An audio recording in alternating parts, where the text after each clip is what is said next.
Мысалы, мен өмірімде мысалы қандай өмірлік жарым осындай болса екен деген сияқты.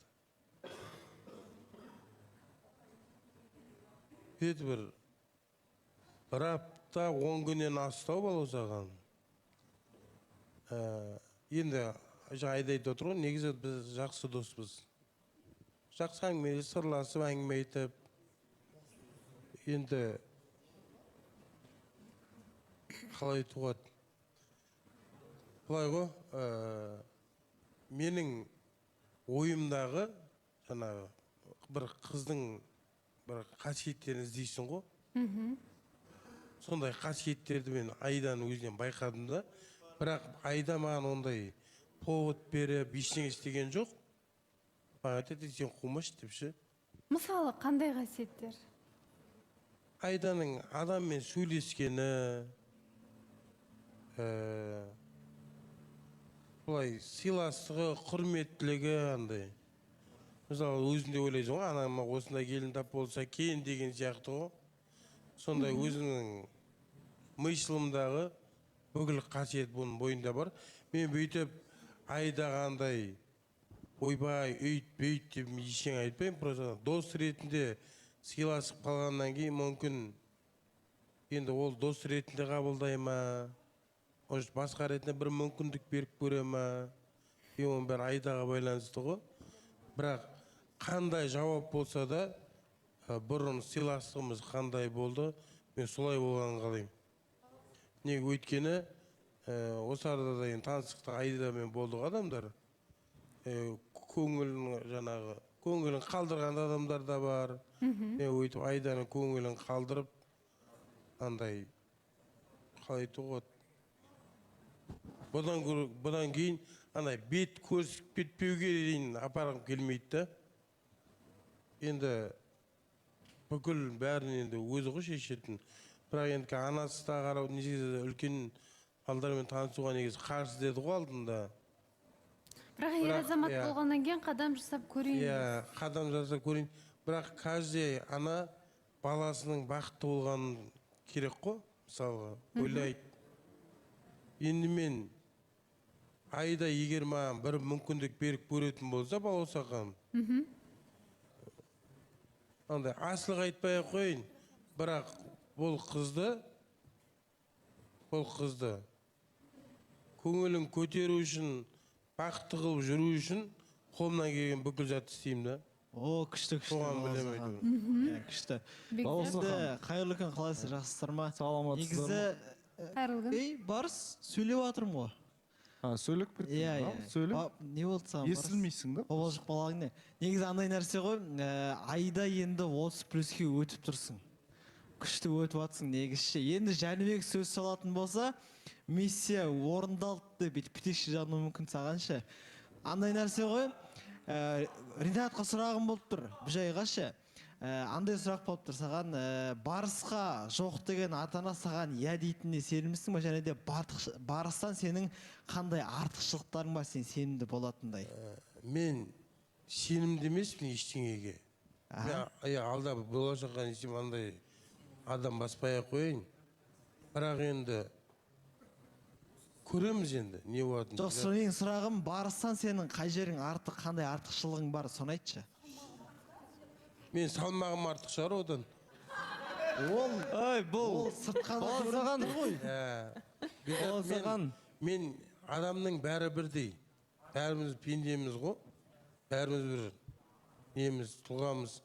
Адамның бәрі бірдей. Мен Барыстың ішіне кіріп шыққан ештеңем жоқ. Болды. Айырмашылығым ол 92, мен 91. Оның салмағы 80, менікі 120 болды. Болды ма сонда? Анасы келісетіндей саған ешқандай не жоқ па? Бір критерий жоқ па? Енді Бекзат, мен Айданың анасы өстет, мен оның ол кісінің артынан сөйлей алмайым ғой. Мен білмеймін, ол кісінің ойы қандай екен, мысалы деймін да. Бірақ каждый ата-анаға баласының бақытты болғаны керек қой, дұрыс па? Мен Айданы бақытты қылу үшін мен андай бүкіл әлемде аспанда айдалып беремін деп айтпай қойын, бірақ әйтеуір оның күлімсіреп Ой, жүргеніне мақұл, бұл жай түсінбей отырмын да, балаусаған. Не деген самоценк сенікі? Барысқа жоқ деген атанаң маған я дейтін шығар дейді да. 80-ге жоқ деген 120-ға я дей ма? Мен айтып алайыншы бұл жай. Мен айтып алайын сөзін сұрақ Ринат, қойдың ғой. тыңдап алайық, содан айтып кейін алайыншы. жауап бересіз. Просто бұл кісі андайда қасында көп жүрем ғой. Бұл жай сен негізі бұлай күліп қараған қыздардың бәріне ғашық болып қала бересің ба негізі? Аидамен дос болып араласып жүрдіңдер. Кеше де айттым балаусаған, достықтың қадірін кетірмеңдерші. Дос болып араласып жүрсіңдер ма? Дос болып қалыңдар, сезімдеріңді білдірмеңдер. Ертең екеуіңнің ара қатынастарың тоқтайтын болса, екеуің бір-біріңе жек көрішті болып қаласыңдар. Сол үшін махаббатқа ұластырмай қойыңдаршы, дәл осы ортада деп мен сендерге өтінішпен айттым.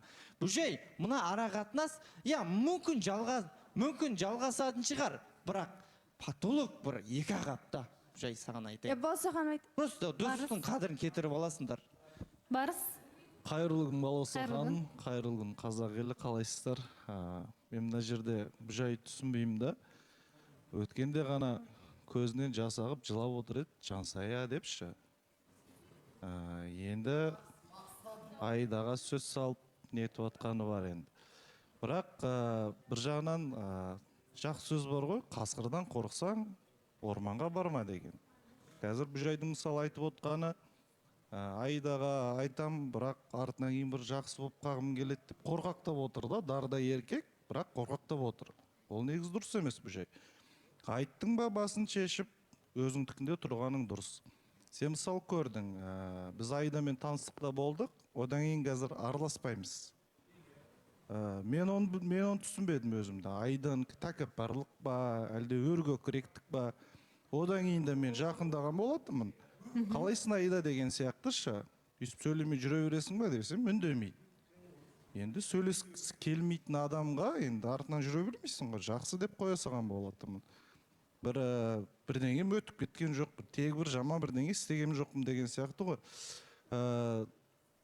Ал егер анасына келетін болсақ, Аиданың, білмеймін, менің енді көзқарасыммен негізі қарсы болатын сияқты. Бірақ екеуіне қарасам енді таныстық жоба қосылайық, екеу жарасады, жарасып кетеді. Негізі жоқ, үйтпеңіздер қатысушылар. Жарасым да әп-әдемі, неге танысып көрмеске балауса ханым, рас қой? Ақерке? Я балауса ханым, енді жаңағы жерде білмеймін бір Нұржанның бір саған қалай я дейді, біреуің 80, біреуің 120 деп айтып жатыр ғой. Ол әңгімесі мен ойлаймын, расымен де бір кемсіту ма, дұрыс емес нәрсе ме деп ойлаймын. Себебі ол нәрсе артық та, білмеймін, приколдың да, әзілдің да өз орны болады, істеуге болатын адамдар болады. Сырт келбетіне бола, Алланың жаратқанына олайынан күліп, келеме жете беруге болмайды. Ол нәрсеге ешкім құқық бермейді сендерге. Одан бөлек енді мына жерде екеуің жарасып тұрсыңдар деп барыс айтып жатса, Аида да бір күліп отыр да.